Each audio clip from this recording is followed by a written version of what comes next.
I'm in, at, on describes an action you are doing. Most commonly, you would use the word in when entering a physical location such as a room or a building. Here are some examples. I'm in the shower.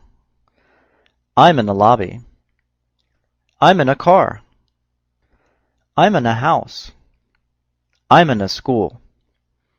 Using the word at helps tell someone where you currently are. The difference between at and in is that the physical location is general. Here are some examples. I'm at the grocery. I'm at the mall. I'm at the doctor's office. I'm at the park. I'm at the airport.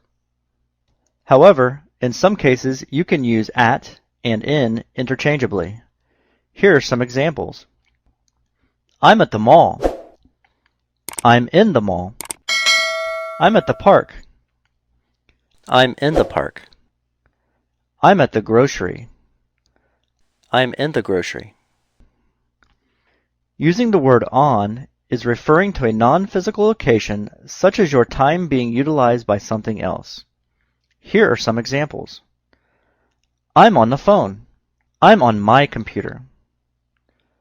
I'm on a bus.